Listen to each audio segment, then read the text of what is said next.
새해 말씀으로 출애굽기 19장으로 새해를 여는 방향에 대해서 제가 설교를 함께 여러분들과 나누고 있습니다.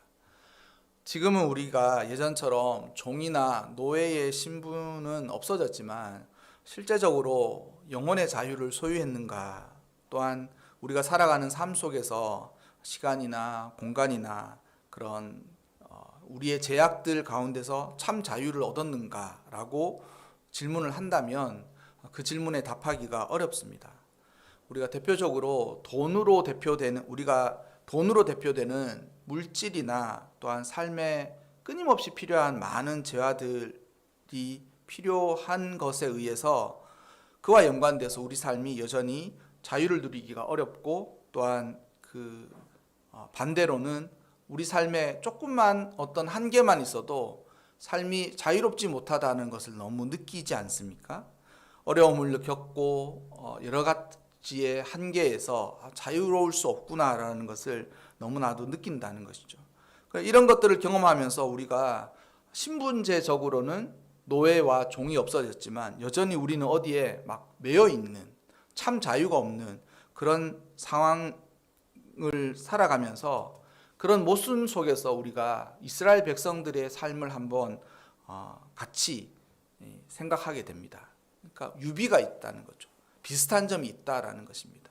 그들은 애굽에서의 종이었지만 우리는 때때로 돈이 없으면 돈의 종이 되고, 시간이 모자라면 시간의 제약을 느끼게 되고, 자신의 삶에 어떤 힘과 능력이 모자라면 그에 따르는 한계들을 느끼면서 하고 싶으나 할 수 없고, 원하나 가질 수 없고, 우리 뜻대로 되지 않는 삶 가운데서 너무 많은 좌절을 느끼면서 자신의 인생이지만 자신의 인생도 혹시 내 뜻대로 내 마음대로 하지 못하는 것을 느끼면서 도대체 삶이 왜 이렇게 어렵고 팍팍할까, 이런 생각들을 한다는 것이죠. 그래서 우리가 출애굽기 이스라엘 백성들의 자유하는 모습들을 보면서 과연 우리가 어떻게 하는 것이 우리 영혼의 참 자유나 우리 삶의 참 자유를 가지고 살아갈 수 있는가라는 것을 깨달아야 될 것입니다. 분명한 것은 이것이지 않습니까? 예수님께서 그 모든 것들을 위해 그 모든 것들 때문에 우리를 위해서 오셨다라는 것이죠. 우리가 죄에 얽매여서 살아가는 인생일 수밖에 없으니 그 죄를 위해서 주님께서 오셨고, 우리가 한 번 살고는 원래는 한계가 있는, 영원히 살 수 없는 그런 인간임에도 불구하고 주님이 오셔서 영생의 은혜로 우리 모두가 영원히 살 수 있는 은혜를 베풀어 주신 것이죠. 또한 그곳에서 비록 종의 신분을 가지고 살아가지만 참 자유가 무엇인가를 주님이 오셔서 주님을 만난 사람, 주의 음성을 듣고 복음을 깨달은 사람들은 거기서 참 자유를 경험한 것입니다. 그래서 새해를 주시는 이 말씀을 여러분 함께 저와 나누시면서 주의 음성을 들으시고, 또한 주께서 우리에게 어떤 것들을 행하실 것인지에 대한 기대와 또한 용기와 힘을 가졌으면 좋겠습니다. 지난주 설교를 제가 잠깐 짚어본다면, 하나님께서 이스라엘 백성들을, 종되었던 이스라엘 백성들을 인도하셨다라고 했지 않습니까? 그렇게 제가 지난주 설교에도 말했지만 걸어왔다는 거예요. 걸어왔으나 주께서 뭐라고 얘기하셨습니까? 날개에 업어서 너희들을 인도하였다라는 것이죠. 우리 인생이 그와 같습니다. 걸어왔어요. 삶이 힘들 때도 있었고 목마를 때도 있고 고달플 때도 있었어요. 그러나 그 모든 일들 가운데 주께서 우리를 특별한 은혜 가운데 마치 날개 위에 우리를 엎으시고 독수리가 날개쳐서 그 광야까지 데리고 온 것과 똑같은 은혜를 베풀어 오셨다는 것이죠. 무슨 말이 안 되는 이야기냐, 난 힘들었는데 라고 생각해 보지만, 주를 만난 모든 이들, 또한 이스라엘 백성들처럼 하나님을 경험한 사람들은 그제서야 그 모든 삶의 의미를 깨닫게 되는 것입니다. 그런 상황과 환경, 그리고 그런 모든 일들이 주의 놀라운 섭리 아래서 이렇게 베풀어져 왔구나를 깨닫게 된다는 것이죠. 그리고 이스라엘 백성들을 자기에게 부르셔서 하나님이 뭐라고 얘기하십니까? 나는 어떤 하나님이다 라고 말씀하실 때 그는 온 세계가 다 내게 속하였나니, 나는 전능한 창조주다라는 것이죠. 그리고 만물을 통치하는 통치자이심을 이야기하신 거예요.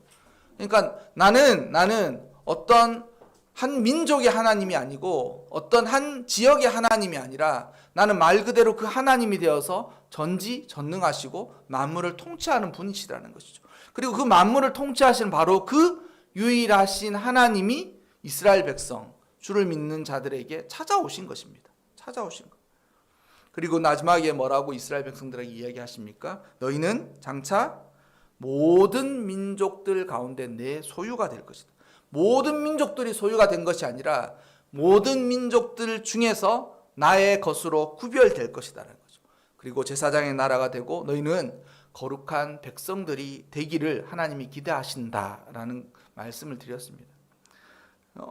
오늘은 이 설교, 지난주에 설교에 이어서 그러면 하나님이 이스라엘 백성들에게 그러면 아무 조건 없이 그렇게 하시느냐? 이게 어떻게 의미를 따지자면 조건이 없습니다.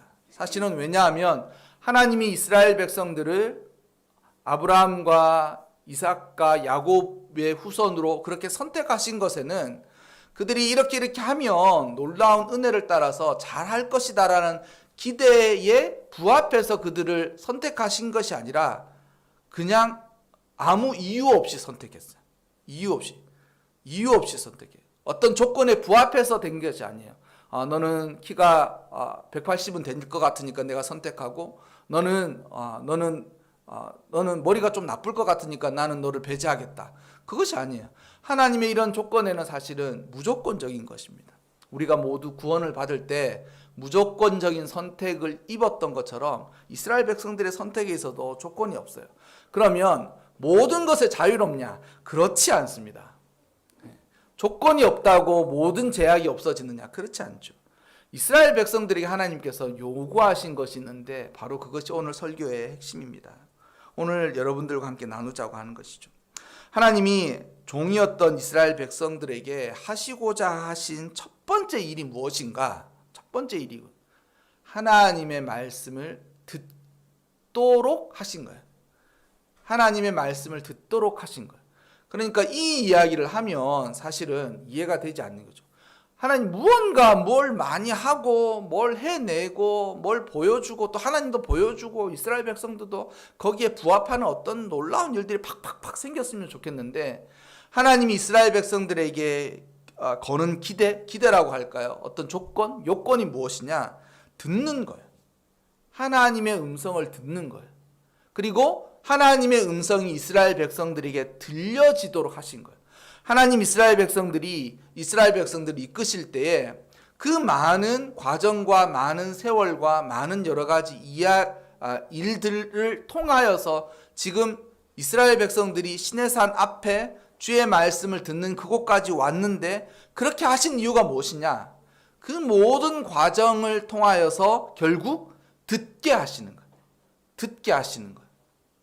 하나님의 말씀이 들려지도록 하신 거예요. 들려지도록. 우리가 인생을 살다가 꼭 그러면 안 되는데 등 따뜻하고 배부르면 들려지지 않는 그런 이유가 바로 사람이 죄인이기 때문에. 사람은 여러분 정말 죄인입니다. 인생을 살면 살수록 목회자로 살면 살수록 정말 그걸 느끼는데 뭐 선거가 얼마 안 남았으니까 요즘 뭐 너무 살만하지 않습니까? 대통령 될지도 모르는 사람들이 지하철도 타고 뭐 다 하잖아요. 지하철도 타고 청년들 그렇게 한번 안 만나주던지 찾아가서 뭐가 필요하냐, 내가 뭘 도와주겠느냐 그렇게 하지 않습니까? 그러나 여러분 60일 남지 않습니다. 60일이 딱 끝나는 순간 그게 언제 그랬나는 듯이 5년을 다시 잊어버려요. 5년을 다시 잊어버려요. 그 왜 그러냐? 사람이 원래 그래요. 사람이 원래. 그렇게 한 표가 아쉽고 한 표 때문에 진짜 자신의 인생은 그 뭐 대통령 후보로 나간 모든 사람들은 인생을 걸고 하는 거 아니에요. 돈도 엄청 들어갑니다, 여러분. 돈도 엄청 들어가고 그 선거를 잘못하게 되면 이제 뭐 자기 혼자밖에 큰 일이 나는 게 아니라 함께한 모든 사람들이 진짜 목숨을 걸고 그렇게 하는 거예요. 하지만 그게 영원하냐? 절대 그렇지 않죠.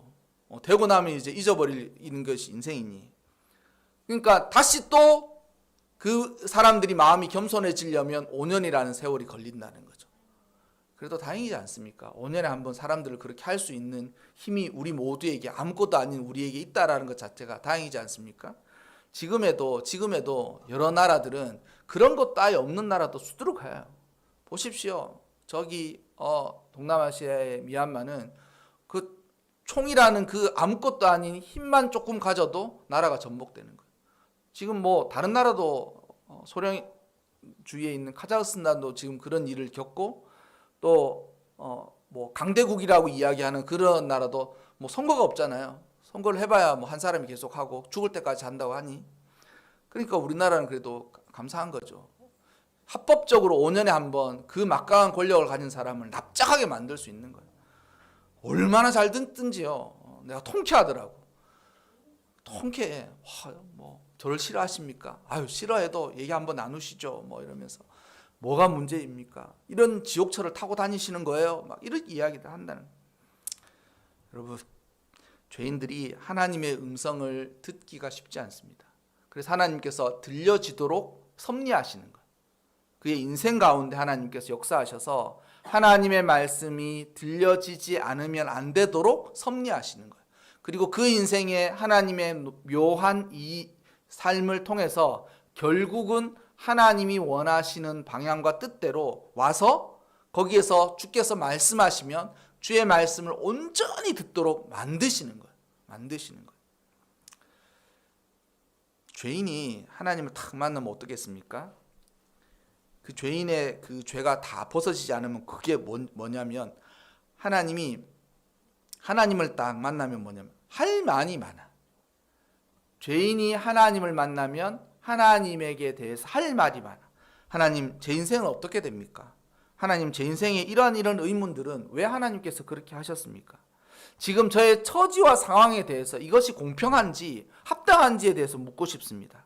저는 또한 제 인생에 대해서 너무 사랑과 애착이 많기 때문에 불안과 두려움이 밀려옵니다. 하나님, 도대체 이건 해결할 수 없습니까? 이러면서 죄인인 인생이 하나님을 딱 만나면 그 죄가 벗어지지 않고는 막 묻고 싶은 거예요. 마치 점쟁이를 만난 것처럼, 아니면 자신의 인생을 휘두르는 어떤 절대자를 만난 것처럼 도와주세요.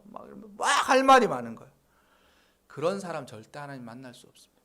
하나님 만나기만 만나봐. 내가 바짓가랑이라도 잡고 내가 인생에 품었던 많은 의문들과 또한 앞으로 인생이 펼쳐질 모든 것에 대해서 내가 다 해결받을 거야 라고 하면서, 하나님 나 만나기만 만나봐. 내가 다 얘기하고 다 들을 거야. 절대 듣지 않죠. 그런 인생 들려지지 않습니다. 그래서 여러분, 하나님께서 이스라엘 백성들을 400년이 넘는 종살이와 그 종살이의 고달픔과 어려움을 다 겪고 난 이후에 모세를 통하여서 그들을 시내산까지 인도하신 것은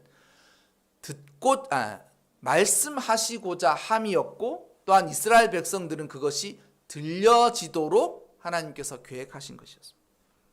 하나님 뭐라 그러겠어요? 여호와께서 모세에게 이르시되 내가 빽빽한 구름 가운데 내게 모세 너에게 임함은 내가 너와 말하는 것을 백성들이 듣게 하며 또한 영영이 믿게 하려 함이라. 모세는 사실 구약 시대에는 말씀을 대표하는 사람이었거든요. 그러니 모세는 곧 말씀을 비유적으로, 모세는 그 말씀 그 자체의 의미를 가진 인물이었습니다. 그러니까 하나님이 모세 너에게 말하는 것을 이스라엘 백성들이 모두 듣는다라는 것은, 앞으로 이제 모세가 전하는 모든 말씀이 하나님의 말씀인 것을 이스라엘 백성들이 믿고, 또한 그 믿음이 계속 영영이 믿어지도록 하기 위함이었다라는 것이죠.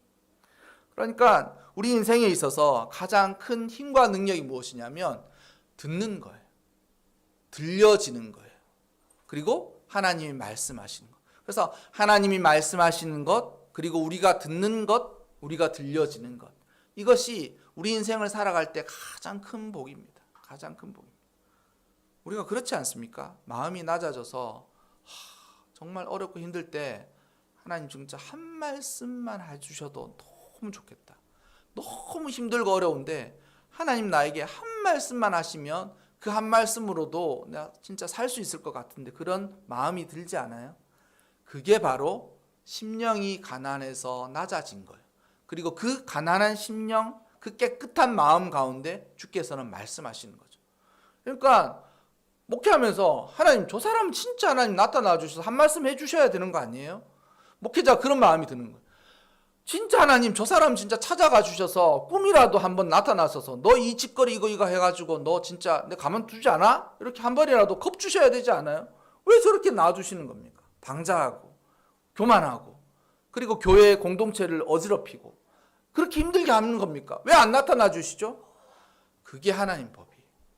하나님은 듣고자 하는 사람에게 들려지는 마음의 준비가 된 사람에게만 하나님 말씀하시지 아무리 큰 센 말로 하나님 자신을 나타낸다고 해서 하더라도 그 마음의 자세가 이루어지지 않은 사람을 아무리 큰 센 이야기를 해도 들려지지 않는 거예요. 들려지지 않는 거예요. 하나님이 자신의 백성들에게 말씀하시고자 하고 그러면 하나님의 백성들에게 필요한 것이 무엇이냐? 이스라엘 백성들에게 하나님이 요구하신 것이 있는데 그것은 하나님 말씀을 듣는 건데 그럼 어떻게 들려지느냐? 성결이에요. 이스라엘 백성들에게 뭐라고 하냐면 이스라엘 백성들은 모세를 대표자로 만나게 한 것이지 모세가 하나님을 만나는 것만 볼 뿐이지 그들은 하나님의 음성을 듣지는 못합니다. 그들은 하나님을 만날 수 없어요. 그런데 이스라엘 백성들에게 모세가 요구한 것이 무엇이 있는데 그게 뭐냐면 옷을 빠는 성결이에요. 너희를 성결케 하고 구약 성경이 성결하다는 말 굉장히 많이 나오는데 카다시라는 뜻이에요. 이 카다시는 곧 성결이에요. 구별, 거룩함, 속된 거로서의 구별, 거룩함, 성결, 깨끗함 이것을 이야기하거든요. 그럼 이스라엘 백성들이 하나님의 말씀을 듣는데 요구하시는 것이 무엇이냐면 성결이에요. 깨끗한 심령이라. 그러니까 이스라엘 백성들이 그 광야에서 옷을 빨지 않습니까? 그러니까 40년 동안 아마도 제 생각에 그들의 발이 부러뜨지 않고 그들이 애굽을 출애굽할 때 신었던 신발이 떨어지지 않았다라고 하였으니 그들은 애굽에서 출발하였을 때가 얼마 되진 않았지만 그들은 한 번도 이제 애굽에서 입었던 옷들을 빠는 일이 없이 광야로 왔을 거예요. 그리고 시내산에 오게 됐다는 거죠. 근데 하나님의 말씀을 이제 들을 수 있는 그 계기 그 때가 되었는데 하나님이 이스라엘 백성들에게 요구하신 것이 뭐냐면 옷을 빠는 거예요. 이틀 동안 옷을 빠는 거예요. 그러니까 광야에 물도 귀한 그곳에서 옷을 빨고 있는 거예요. 옷을 빨면서 그 모든 일이 무엇을 준비하기 위함입니까? 하나님의 말씀을 듣기 위함이에요.